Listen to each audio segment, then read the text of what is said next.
Tua palavra esconde, guardada no meu coração. Paz, eu gostaria de novamente com você acompanhar o texto de Romanos, capítulo 12. Nós começamos no verso 9 e eu vou ler novamente. Diz assim: o amor seja sem hipocrisia, detestai o mal, apegando-vos ao bem. O 10 diz: amai-vos cordialmente uns aos outros com amor fraternal, preferindo-vos em honra uns aos outros. No zelo não sejais remissos, sede fervorosos de espírito, servindo ao Senhor. E o 12: regozijai-vos na esperança, sede pacientes na tribulação, na oração perseverantes. Eu quero me deter no verso 12, nesse momento. Regozijai-vos na esperança. A Bíblia, na linguagem de hoje, diz que a esperança que vocês têm os mantenha alegres. Que coisa maravilhosa, né? John Stott, comentando esse texto, ele diz que no cerne desse trio está a referência à esperança, a saber, a confiante expectativa que os cristãos alimentam quanto à volta do Senhor e a glória que virá. Ou seja, quando Paulo diz regozijai-vos na esperança, ele está falando de uma esperança que não desvanece, de uma esperança que não acaba e de uma esperança que cabalmente se cumprirá, que é a nossa esperança na vinda do nosso Senhor e Salvador Jesus Cristo. Portanto, ele diz, olha, alegrai-vos, regozijai-vos na esperança, né? Nós devemos manter essa postura, tendo a expectativa e a esperança convicta de que Jesus vai voltar, vai cumprir a sua promessa. Isso deve embalar o nosso coração em alegria. É inconcebível um cristão triste, vencido pelo desânimo, pela desesperança.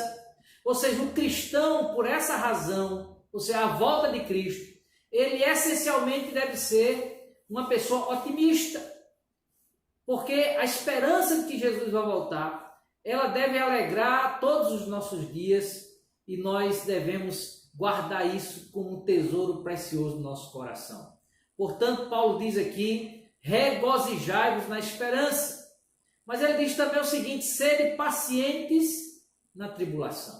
Ou seja, enquanto Jesus não volta, enquanto o dia da sua vinda, tão esperado por nós, não acontece, nós temos que trilhar esse tempo.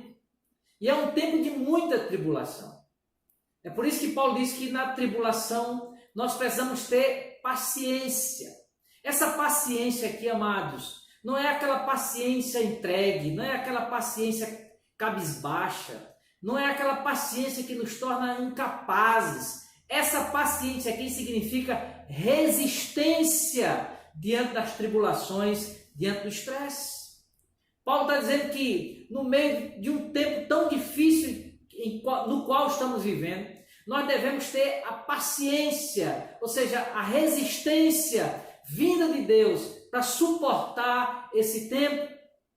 Essa paciência, querido, ela não é fruto da nossa própria força, ela não vem de nós, mas ela é resultado da graça de Deus que opera na nossa vida. A graça de Deus que está presente em nós. Por isso Paulo diz que nós podemos sim, além de nos regozijarmos na esperança, podemos também ter paciência na tribulação. Não é fácil, né? Conta-se que o grande compositor alemão do século XVIII, Beethoven, quando ele foi tomado pela aflição da surdez completa e que a sua vida, aos olhos dos outros, parecia ter praticamente acabado, ele diz o seguinte, agarrei a vida pelo pescoço. Ou seja, é uma forma dele dizer que na hora que todos pensavam que ele ia arriar, que ele ia desistir, desanimar, ele diz que manteve a sua força, a sua paciência diante daquela grande tribulação. Ou seja, ele resistiu na tribulação, ele não se entregou. Por isso, querido, o texto é para nós nesse dia. Mas continua, perseverai na oração.